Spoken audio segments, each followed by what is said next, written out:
We had a guy who, of course, had his kidneys stolen, so he was waking up in a bathtub full of ice. Just made this poor man sit in an actual bathtub full of ice water while we got the shot. We color graded it to be sort of this green, gross, gritty look. In doing so, the greenish color on the water suddenly made all of the ice completely invisible. The most dangerous words out of any filmmaker's mouth are... We'll fix it in post. Those cursed words, when spoken in earnest, are likely to doom your independent film to a painfully embarrassing reception. Welcome to Indie Film Podcast. I'm Victoria. And I am Chuck. Today we're finishing up our three-part series about what we think makes a cheap-looking movie versus a well-executed, inexpensive film. And today we're going to be talking about the post-production mistakes that we've made, which did indeed result in very cheap-looking films. I kind of want to start off with color grading. Okay. There's a misconception I see often online, Victoria. Maybe you can answer this question for me.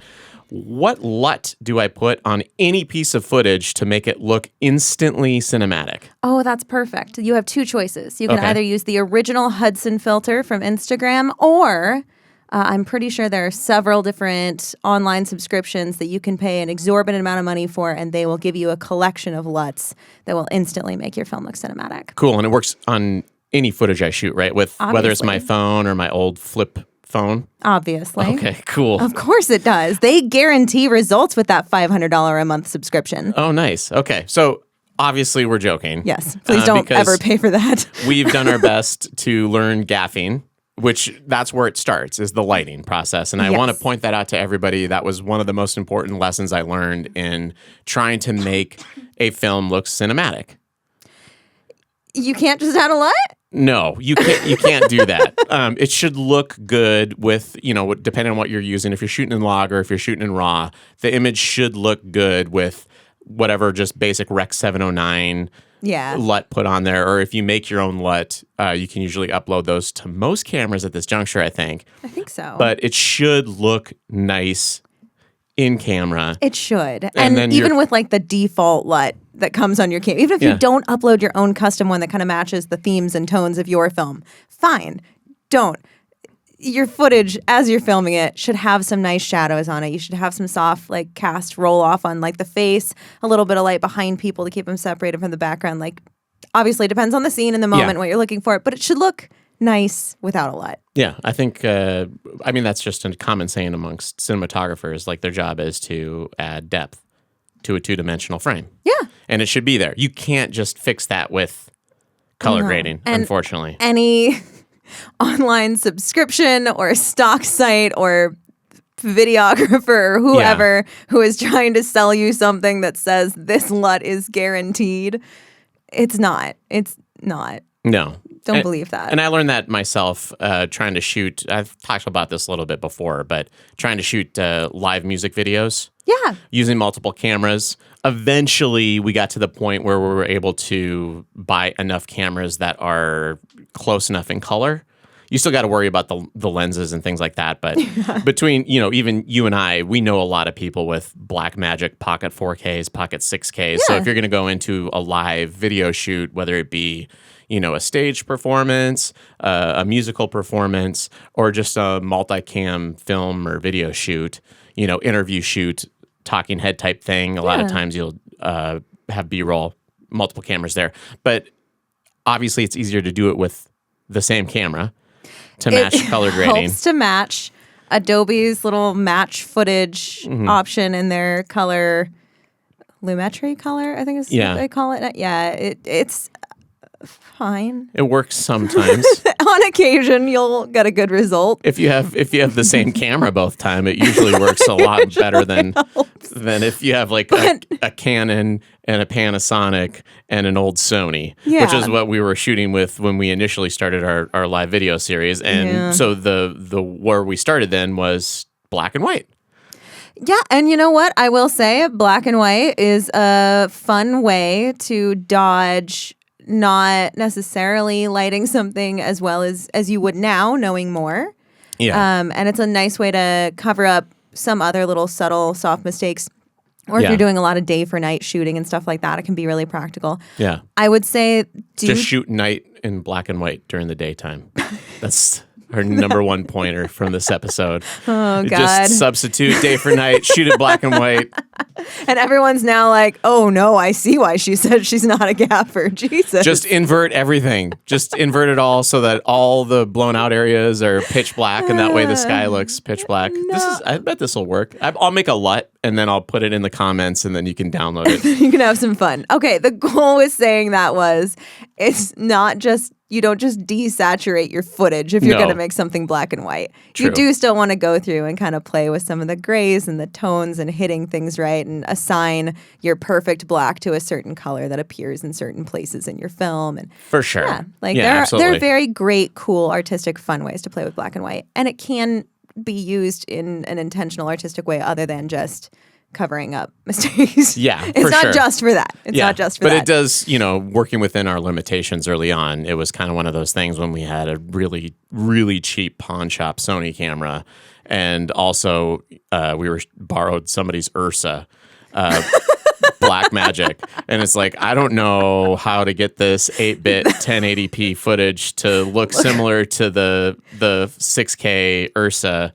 Which I think is actually, that's another really good point. You're always going to grade down to the lowest camera that you've got. Yeah, for sure. So, because there's no way to make that lower quality footage look as good as the really nice high megapixel stuff. It's just, it's not going to happen. AI can't do it yet. No, it tries. It does. It tries. There's that one Topaz program, I think. Oh, yeah. I've used that before. It actually did help get rid of a lot of noise and grain on some footage that I had Right once. on. So it was helpful. Sometimes I run into, if you try to turn that up too much, though, then you get some weird artifacting. Oh, yeah. And some banding in the image. And Yeah. so that it can only be used with like a light touch. Yeah. And if you're going into a situation where you're shooting and you're like, this is really dark, but I'm going to crank the ISO up and I'll fix it with AI cleanup, noise cleanup, know the limitations of your camera and know how much light you're getting because and your light sources because it's not going to fix it perfectly. It's not exactly what you want. No. Yeah. And I guess it depends on what you're doing and using it for too. If you're using it for promotional purposes, which I remember we had a promotional video that we shot in a very dark area that you got for us for Stockton to Table Rock premiere. Oh, yeah. And we had no control over the lighting. Yeah. And it was outside in a patio at night, and all they had were Christmas lights. Yeah. Like hanging from the ceiling. Super cute vibe for a patio, right? Yeah, Everybody wants the absolutely. little twinkle lights, but when you're trying to film with that, it's not ideal. It isn't ideal. But the thing is it actually did work. It was okay. The Pocket 6K does get enough light in that low light area with your fast lens on the frame. If only I hadn't forgotten to turn off the ND filter, maybe then I would have looked better. Oh. No, I'm kidding. But I would like to talk about one color grading mistake I definitely made. Okay. What's that? So it was the first time I ever played with color grading, and I was so excited to try it. Okay. And we were doing this gritty, super chaotic action film, and we had a guy who, of course, had his kidneys stolen, so he was waking up in a bathtub full of ice, and we were, in college, and obviously just made this poor man sit in an actual bathtub full of ice water while we got the shot, which was beautiful, horribly cruel and so mean. But so we much did cheaper it. than prop ice. But it was so much cheaper than prop ice because, man, prop ice is expensive. But that is another story for another day. Right on. But everybody learned lessons that day, including the actor. the actor never agreed to go on set with us ever again. No, he did come back for other things. Nice. But we color graded it to be sort of this green, gross, gritty look because it was supposed to be, sort of divey type bathroom. Okay. And in doing so, the greenish color on the water suddenly made all of the ice completely invisible. So It just looked like he's in a tub of water. Color graded all the contrast out of the footage, and Yes. so you couldn't even tell what was supposed to be in the image. Nope. Dang. So, Oops. But the green was cool looking. It looked gross, which was fun. But yeah, it totally made all of that ice moment completely not worthwhile. For sure. Felt bad for that one. That's a bummer. Yeah, but that's okay. Pluck, Rise of the Tweezers. Oh, real nice. fun. That was. Is that streaming online? Actually, I think that one is on YouTube. Yes. Okay, you can find it. But you can find that one on YouTube. I don't know if I recommend watching it, but you can find it. Nice. If you want to see what I did in college, Very there early you go. Victoria Horn films For a 48-hour festival where we were just having fun. It was just, we were just doing it to have fun. So. Right on. Anyway, okay. Well, maybe we can talk about audio a little bit too, because I Yeah. do have some pointers for people that end up having to do ADR in their films. Because it does come up, and it doesn't yeah. make you a bad filmmaker if you have to get ADR. It's really common. Yeah, for sure. And I just kind of want to point out that, like, to me, that's one of the corners that big productions can cut, and it can make a film feel cheap. Yeah. Right? And classic movie, The Good, the Bad, and the Ugly, with Clint Eastwood. Great film, but it drives me crazy, and I've mentioned this before, the ADR drives me crazy in that movie, unfortunately, because you could tell that it was recorded completely silently, all MOS, and then they added all the voices in post. And sometimes people were clearly speaking Spanish, and then they just overdubbed it in English. So, that overdubbing thing feels a little rough sometimes, and getting the lip movements perfect. But I also want to point out another aspect of ADR. And I don't know, hopefully a lot of our people in the audience remember this, but back when when movies used to be released on television, yes, they'd have to edit the R-rated movies. I assume they still are, and I hope they still do this. Yes, and it's wonderful. And my favorite example is from The Big Lebowski. And there's a scene in there where one of the characters is destroying a Corvette, and he's destroying the wrong one. And he's telling this person, watching this person as he's destroying the Corvette, and he's saying, I don't know how to say this. I'll say it like John Ritter did in Bad Santa. I want to or this is what happens when you F a stranger in the A. But on TBS, they used to play it as, see what happens, Larry, when you find a stranger in the Alps. And I'll put a link in the description so you can watch like the little Find a stranger in the Alps. Yeah. Nice. I will say that is not my favorite example. Okay. My favorite example of TV ADR overdubbing to get rid of profanity is hands down Samuel L. Jackson in Snakes on a Plane. Oh, nice. Because there's no reason in the world that Snakes on a Plane needed a TV edit. It just didn't need it. That's not the genre. But they did it anyway, and you just have Samuel L. Jackson super serious saying, I want these monkey fighting snakes off this Monday to Friday plane. And it's so good. And those are actually good ADR examples, too. They're good examples. They layered in the ADR, so it didn't match the lips, obviously, but it sounded really solid. It does sound good, which I think is also a credit to the actors being able to do ADR acting so well, because that is a lot more voiceover work than necessarily on-camera work, and those are two kind of different skill sets. Yeah, to match that, it is tricky, and I've worked with actors trying to do that, and it's not a simple thing to do. But I do actually have a quick cheap trick for people for post-production, and the cheap trick that I want to point out to people is getting a set of monitoring headphones is probably one of the least expensive ways that you can up your post-audio game. Oh. And the ones I'm wearing now, I think these are cost, but they are. I have a set of Audio Technicas that I bought years ago, and I'll still use those every once in a while because I got used to them on set. And they make them, I think you can look up Audio Technica headphones, and they get as cheap as like $60. Okay. But the nice thing about a set of actual monitoring headphones is when you pop those on, it's a flat EQ response, right? Like I think I've said before, Skull Candies, they kick up the bass. Yeah. Or they kick up the treble. These are monitoring, so you're listening to the accurate sound, and they're also very sensitive. And so when you're editing films, when you get those cuts, between scenes or between just the two actors, if you're filming a two-shot, a lot of times the room tone will change. Yeah. And you have to correct that in post.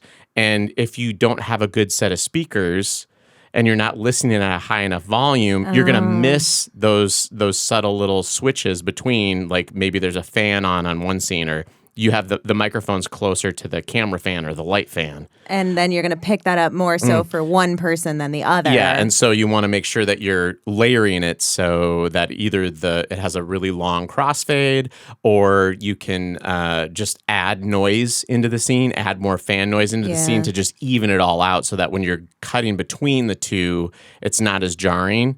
And almost, it also helps you notice, like if you have like a black frame in your image if you don't quite move the timeline close enough together and you just end up with a dropped frame in your timeline, obviously you see that on your monitor, but you might not have your audio close, you might not have your audio crossfaded, or you might have a small gap in audio as well. And if you don't have headphones on and you can't listen really closely, it's very apparent when you have headphones on. If you don't have headphones on and you're editing on laptop speakers or something, I feel a little attacked. Okay. Yeah, you might miss that completely. Yeah. But then as soon as you sit down in a theater and watch your film, you'll be very aware. Be extremely noticeable. So that's a quick little cheap trick. Cheap trick is to go for the headphones as opposed to the really nice audio monitoring systems, which cost what? Oh, well, that varies. So you can get some decent monitor speakers for probably like basic entry level stuff for probably like $250. But then you need for two of them. Okay, so you can get two for $250, or you get one set of headphones for $60. Yeah, and if you're just starting off, if you can't hear the difference, I don't know how much it's going to help anyway. Right? Because you gotta listen to a lot of things. Okay, no, I definitely feel attacked. Yeah. Well, and I hope everybody out there does. No, I'm just kidding. But it's like if I'm learning how to, and I'm just starting to learn how to do some more gaffing work, if I'm not cognizant of how the light bounces and the difference between a diffused light and just a harsh light, which I can kind of see, but the more repetitions you get into something, the more you're going to notice. And if you start with something that's like fairly accurate as far as audio monitoring and you get used to it, you're going to be able to hear the differences between the different speaker systems and the difference between if you have a cheap laptop and their like sound card versus an external high quality sound card, which that's another thing you can do. If you get a good field recorder, you can use that a lot of times as a USB audio interface to plug into nice studio monitors. Oh, that's because nice. The outputs will be clean enough. Oh, sweet. To be able to do that. Okay. Which that's the other thing too. Like if you just have, it might not be worth it to buy a set of studio monitor speakers and then have that running from your headphone out jack on your laptop. Because depending on the laptop, like I have this old may Dell, or may not actually be able to support the quality of sound that is being put out to them. Exactly. Because like I have an old Dell laptop that I had to edit on in a pinch a couple times, and I plugged it into the headphone jack, like my headphones into the headphone jack, and there was instantly more noise in just that output than I was used to hearing on my main mix. Like for a film. So it was like, this is already noisier than where I leave my room tone. And so it just throws everything off. So you got to be really careful about cheap sound cards, cheap headphone jacks, all that stuff. That's fair. So, but I do really like your point about just noticing a little bit more. I think that's one of the best ways to really improve your skill set on something is to truly try paying attention. So obviously I'm also trying to get better at gaffing. Yeah. Per my previous comments in this episode. Right on. And one thing that I'm starting to pay more attention to is the focus on the light. Yeah. So obviously you add diffusion on a light if you want it a little bit softer. Yeah. But then those weird fun mesh grid things that you put on it. Oh, yeah. Putting those on sort of helps focus and direct the light to make it not necessarily sharper is kind of the word I'm looking for, because I feel like it gives a crisp edge to some of the shadows. But also, this is yet more proof that I'm not a good gaffer. I don't know if those are the right ways to phrase that. Well, yeah, exactly. So I'll pick up on the lingo eventually here. Yeah, for sure. But noticing that you have those kind of three phases of light. You've got your bald, bare light, and then a diffused light, and then sort of a grid. Yeah, and all three of them look different. Like you said, it's more directional. Yeah. Which is one of those things that I didn't know I needed initially when we were shooting some live music stuff in our friend Jesse's studio. Yeah. And his studio is all wooden. Which is gorgeous. It's beautiful. Like all the walls are wooden, and he has sound foam that's hanging around in there, but I think it's covered by like a yellowish fabric. Yeah. And so the entire studio that he's in is essentially like skin tone. Yep. That's all kind of warm, yellowy tan. Yeah. And so when I was trying to color grade for skin tone on the individual splaying, I noticed that like I was doing all sorts of crazy crap with the wall. Oh. And so I realized that that's what I needed for the next shoot was I needed to get one of those grids so that when I'm focusing in on people's faces, I can still keep the walls the luminance on those down a lot so that I can get the people actually pulled out from the background better. Yeah. And it was one of those things that like, unless I had worked, if I hadn't worked with our friend Danny, a cinematographer that also knows gaffing, I wouldn't have figured out what the hell was wrong in that situation. I just would have Yeah. been like, this doesn't look cinematic. I need to find a different LUT. I need a different LUT from Reddit. Yeah, exactly. There we go. But just getting out there and messing with stuff and getting that experience is super helpful. Okay, well, what else have you done to try to help, other than just like noticing and being aware of improvements and things? What are some of the other things that you've done to improve your post? Oh, okay. Well, I did mention I wanted to give some pointers for ADR for people. Oh, yeah, I just decided that we weren't going to do that. Oh, okay. That's where I went. No, you should. ADR is so important. You should go there. I'm just all over the place. Absolutely. So if you're trying to get a line that you didn't get during a live recording, which is a lot of ADR, and you're trying to insert that into the scene that's existing, the best way to do that is to use the exact same microphone that you used on set into the same recorder and try to get it from similar distance in a similar setting. Okay, so like if you had a scene where you were using like a Sennheiser shotgun mic in an outdoor scene and the camera was like 10 feet away from the person. Yeah, just do the boom hopping and get it in that area. Put headphones on the actor so they can hear what they used or hear how they said it. Give them a phone with a headphone so that they can watch their scene, say the line back, whatever it is that you didn't get clean, or if you add the line in, whatever the line is. Right. And use that same environment, because it's really difficult to recreate the EQ with like one of these studio mics that we're speaking into now. It's difficult to recreate the EQ and then the reverb of the environment in post. That's essentially what you have to do. So that's my first piece of advice. So don't go to a sound booth and get just completely dead, quiet. I wouldn't do that. Professional recording. I would not do that on an indie film set at all, because I don't know enough, I guess, how to process all that, which I've dabbled in. Right. But it's a lot more work to try to get that to then sound natural, because it's not about getting clean, perfect audio.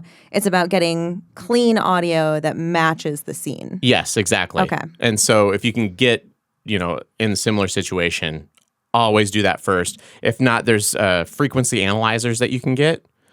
And there's plugins for that. And that probably plugs into Premiere. I know Isotope has them. I forget. Okay, but what would a frequency analyzer do? So, like in addition, they actually have a really strong one, the one that's connected to Adobe Premiere Pro. If you can open up, I think it's like frequency analysis. There's a window or like a view that you can open, almost like a workspace in Premiere. You can scan the WAV file, and it tells you where the energy is in that person, like an average of where the energy is on that person's line. So if you analyze the frequency energy of the live take and then compare that to the studio take where they're speaking into like a studio microphone, you can see visually where that person's voice's energy is, and that'll give you like the EQ ability to like, I need to turn these frequencies up. I need to turn these frequencies down, and then the EQ will be a little bit closer, but that still doesn't give you the reverb that you need, unfortunately. But that's a really good way to get at least your bass match. Yeah, for the actual vocal, the noises that are coming out of their face. Yeah. Okay. Yeah, and then from that point forward, you need to figure out the reverb situation. Which, if you are on set, you can get a reverb profile, because there is like. A reverb profile exists, and now I'm speaking off the cuff here, and I forgot what it's called, but they exist almost like a LUT does. Okay. So you can download reverb profiles. You can create your own reverb profiles, I know you can download one from like an existing scene that you have. Like, will that let you create it? Well, you want it kind of like a clean click. Oh. So if you're on set and you're in a warehouse or something, you might be able to use like the slate slap if it's close enough, and then bring it into Audition, into Convolution Reverb, and then create a reverb profile for that, and then add that on top of the ADR. Oh, sweet. But you will 9 times out of 10 need that. And the only places that really don't need it as much, like animation, obviously they sounds like they're speaking into a studio. Yeah. Or if you have a scene where somebody's just a radio DJ. That also works well. Yeah. That's practical. But that's my tip there for if you're doing ADR. Step 1, get the audio as close to the audio that you recorded initially on set. If you can't do that and they're remote and they're doing what they need to do, even in their phone or something like that, you can just use that frequency analyzer and add some reverb, and hopefully it comes a little bit closer to what's going on in the scene, so it doesn't seem so jarring when that line just gets popped out of their mouths and you're like, what the hell happened to that one? Nothing pulls me out of a movie faster than, like, especially if the audio is a little bit rough throughout, but I've accepted that it's just a little bit rough. And here we are, this is it. And then suddenly there's a line that just doesn't line up with anything, with like the tone on the actor's face, with like it's super clear and crisp or super blown out and sounds like somebody was screaming into an iPhone. And it's like just a voice memo, something like that. Stuff, just like if somebody's you have a scene in an airport and people are talking in this airport and it's echoey, and then all of a sudden you can tell that they added a line from a studio mic, and it's like, why is this person right next to my eardrum? Yeah, it pulls you out. It throws you off. Okay. Throws you off. Okay. Do you have any pointers for people as far as like how to make their post-production process a little bit less cheap looking or sounding? I know this is maybe not the best suggestion, but it's to keep everything organized. Nice. And I mean stupid amounts of organized. And Good.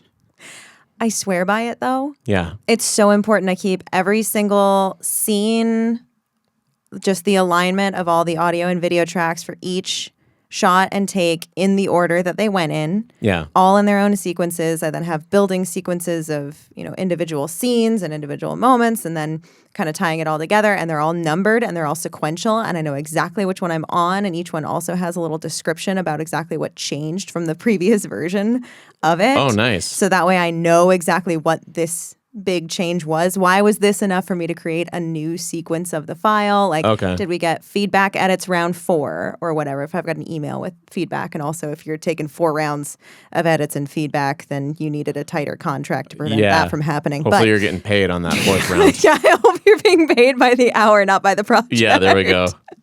And you're padding that a little bit. Yeah. No. But organization for me is just the number one way to keep things simple, because it's been too often that I've had clients come back and say, actually, I really liked the 3rd version. Can we go back to the first half of the 3rd version and then the second half of the 5th version? And instead of having to go back and trying to piecemeal that together, I know exactly what sequence it was. I know exactly where to copy and paste and pull it into a new sequence that I will then label Nice. feedback edits round 5 or whatever. Yeah. And then it's just so much better. And you never know when you're going to have an organ die inside your body, and you're going to be incapacitated in the hospital in surgery when you're on deadline for a project, and somebody else has to come pick up that drive from you and try to figure out what you were doing. Not that that's ever happened to me before. Oh, right on. Well, that's an oddly specific general example. But it's sort of my equivalent of like, you never know when you're going to be hit by a bus. True. And no, I did not get hitten. I didn't get hitten by a bus. I didn't get hit by a bus, thankfully. Yeah. I'm glad. I don't think I would have survived that. No. But, sometimes. Well, we're also in Idaho, so there's not a lot of buses to get hit by. It'd be a school bus. Would have been very rare anyway. Yeah. Well, okay. But anyway, organization is a big one. That is good. That is good. And I like how you have, mentioning all the different sequences that you create. Yeah. Because I feel like being attached to a specific sequence or a specific edit is not the best way to move forward. We both worked in corporate environments, and I think that like organization with project files is mandatory in that setting. It is. And so it was a nice lesson for me to learn, because I came from just making films with my brother to then having to work at a tech firm and handing projects off. And it's very different. And you need to be organized when you do that stuff. And you want to be organized because if you have something come back from one of those projects 2 or 3 years later, you don't want to have to remember what you did. Oh, yeah, because you won't. That's the worst. You won't. If you're working regularly, you are not going to, well, at least I don't remember. Yeah, for sure. One thing I do want to point out, though, is getting aggressive with your edit. To me is one of the most important things that you can do as a filmmaker before you picture lock something. And it doesn't hurt to make a duplicate of your sequence and hand it off to somebody else. And I personally love doing that You do. to other people's cuts. You really do. I still remember Dive's intro being, like a minute or 75 seconds, and you cut that sucker down to 20 seconds. Yes. Or 15.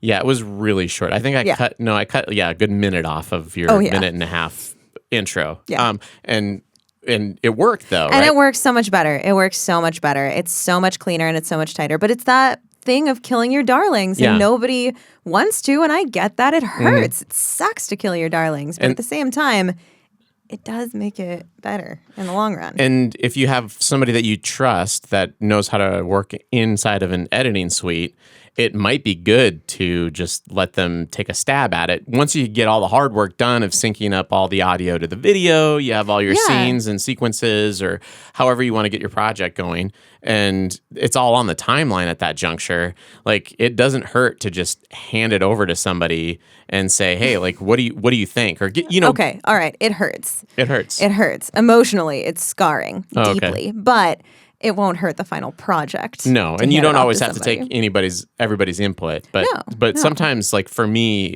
it's if I know something is wrong or something doesn't flow correctly, it's just a matter of trying a whole bunch of different things. Yeah. And it's good to swing for the fences so that you know what doesn't work. Yeah, because you'll find out real quick. If you're like, I think I'm lingering on this shot too long, well, then extend it for another 2 or 3 seconds and then be like, oh, that's way too long. It's like, yeah, no, it does. Or this is bad. Have it flash up for, like half a second and be like, that's too short. At least then you know where the outside lines are. Yes. Or if it's not working. Like, my favorite thing to do if something feels off is just cut it. Just get rid of it. Yeah, just because why not? Mm. You can always put it back in. Yeah, and it's hard to do when you spend all that time on set. Yeah, it sucks. It's hard. Shooting that, but at the same time, it's like you want to make sure that your movie gets the reception that is worth the effort that you put into it.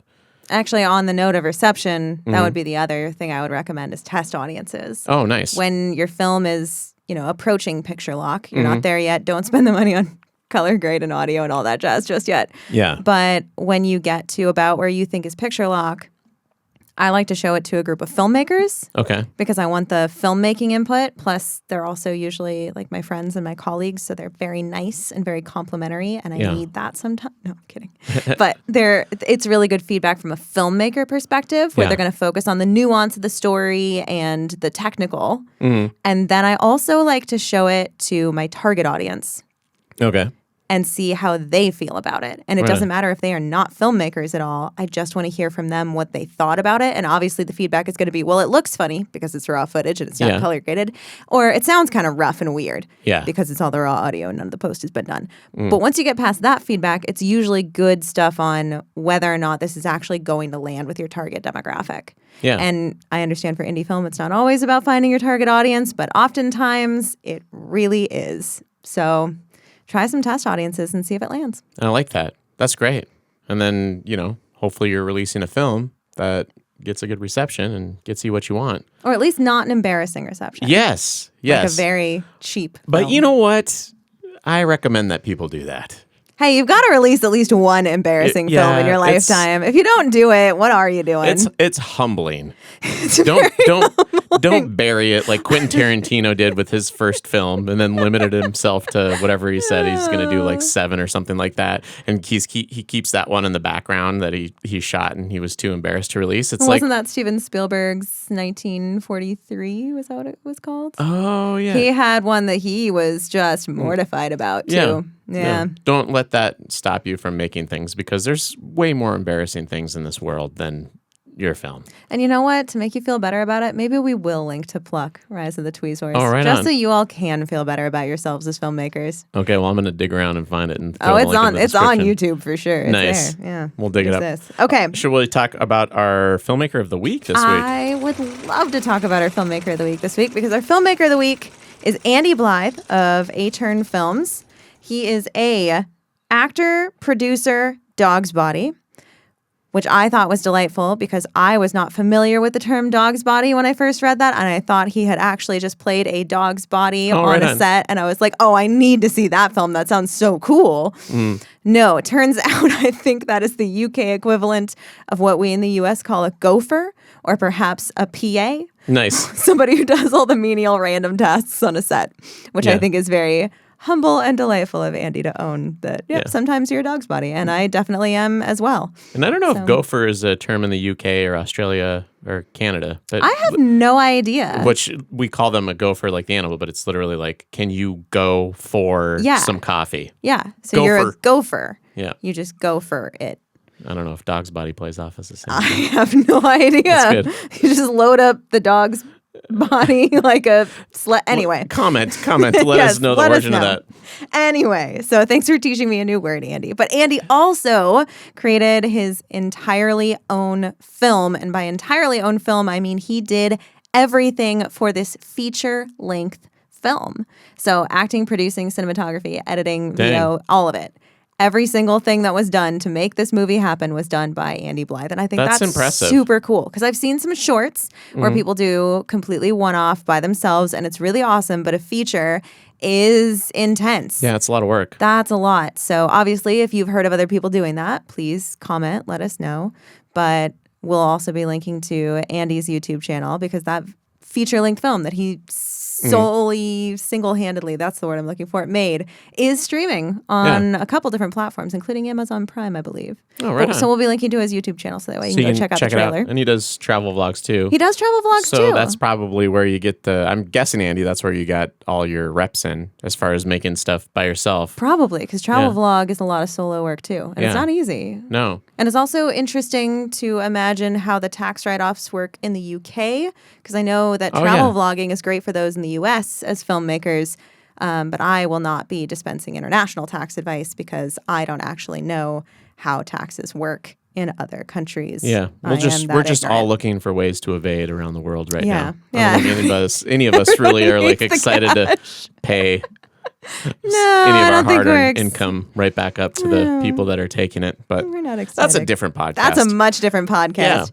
Yeah. Okay, so anyway, thank you so much, Andy. And if you would like to be our featured filmmaker of the week, then please head to indiefilmpodcast.com/submit. You'll see details about become a featured filmmaker right there. And it's just a quick form you fill out. Yeah. We'd love if you record a voice memo and upload it to that form, too. So that'd be great. Highly encourage you to upload it so that it's not just Chuck and I doing either our best impression of you or talking about you in the ways that we find. We didn't need to go off on the tangent about Dog's Body. Andy didn't care about that, but we did it anyway. So if you'd like more control over how we talk about you as the featured filmmaker of the week, make sure you upload some assets for us. I might edit it. We'll see. All right. Shall we succinctly say farewell? I think that sounds wonderful, Chuck. Excellent. Bye. Bye.